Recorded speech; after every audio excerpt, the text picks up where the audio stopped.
সস্ত্রীক টোটোতে চেপে ভোটদান সারলেন নারায়ণগড় বিধানসভার পাঁচবারের প্রাক্তন বিধায়ক তথা প্রাক্তন মন্ত্রী সূর্যকান্ত মিশ্র। বৃহস্পতিবার সকালে খাকুরদা প্রাথমিক বিদ্যালয়ের 171 নম্বর বুথে সস্ত্রীক পৌঁছে নিজের গণতান্ত্রিক অধিকার প্রয়োগ করলেন তিনি। রাজ্যের একসময় দাপুটে মন্ত্রী তথা দীর্ঘদিনই জনপ্রতিনিধি হওয়া সত্ত্বেও এই দিন তার সঙ্গে কোনো বিশেষ নিরাপত্তা বলয় বা সরকারি গাড়ি দেখা যায়নি। সাধারণ মানুষের মতোই টোটোতে চড়ে বুথে পৌঁছলেন তিনি। সিপিএম শিবিরের পক্ষ থেকে জানানো হয়েছে, বয়সের কারণে এবং শারীরিক অবস্থার কথা বিবেচনা করে এই দিন তিনি টোটোতে চড়ে ভোট দিতে এসেছেন।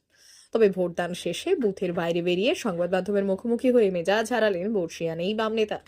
নির্বাচন কমিশন এবং এসআইআর এর ভূমিকা নিয়ে একরাশ ক্ষোভ উগড়ে দিলেন তিনি।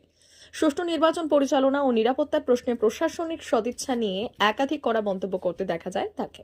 ওড়িশা সীমান্তের এই স্পর্শকাতর এলাকায় ভোট চলাকালীন প্রাক্তন মন্ত্রীর এই মন্তব্য এবং সাদামাটাভাবে ভোট দিতে আসার বিষয়টি এদিন রাজনৈতিক মহলে বেশ চর্চার বিষয় হয়ে দাঁড়িয়েছে।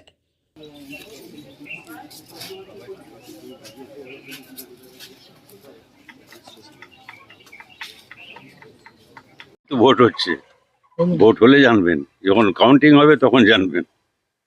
এবারে কি বামেরা তাদের রেজাল্ট বাড়াতে পারবে বলে মনে হয়? আমাদের সেই প্রত্যয় আছে।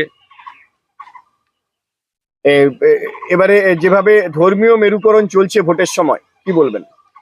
মেরুকরণ চলছে, মেরুকরণ ভাঙছেও।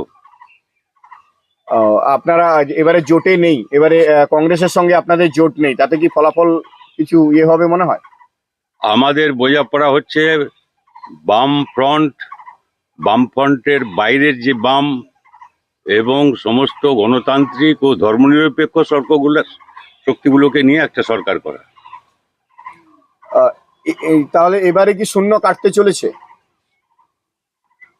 শূন্য আমরা একবার ছিলাম অনেকদিন আগে, জিতেও 18টা আসনে জিতেও আমরা অ্যাসেম্বলিতে যাইনি। 72 সালে নির্বাচনের দিনই আমরা ভোট বয়কট করেছিলাম, অ্যাসেম্বলিতে যাইনি। আমাদের 18 জন এমএলএ হতে পারতো, তো যায়নি তারা।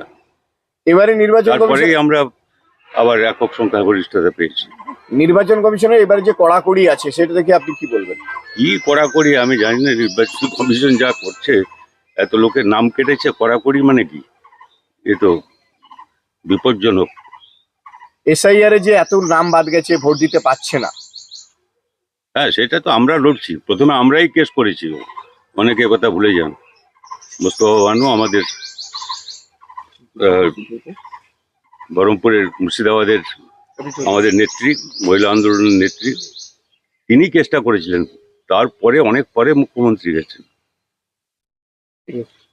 সেল সেল সেল চৈত্র সেল শুরু হয়েছে বেলদার রাজ মন্দিরে। অবিশ্বাস্য দামে দারুণ সব অফার। মাত্র 100 টাকায় পাবেন শাড়ি, বেডশিট, নাইটি, 4 পিস বালিশের খোল, 2 পিস কুর্তি। বিশেষ অফার, 1000 থেকে 1500 টাকার সিল্ক শাড়ি এখন মাত্র 500 টাকায়। মাত্র 250 টাকায় 6-7 বেডশিট, 2টি বালিশের খোল। মাত্র 160 টাকায় 6-7 প্রিন্ট বেডশিট, 100 টাকায় 12 হাত সুতি ছাপা শাড়ি। ঠিকানা বেলদা নতুন বাজার, দে মেডিকেলের পাশে, রাজ মন্দির।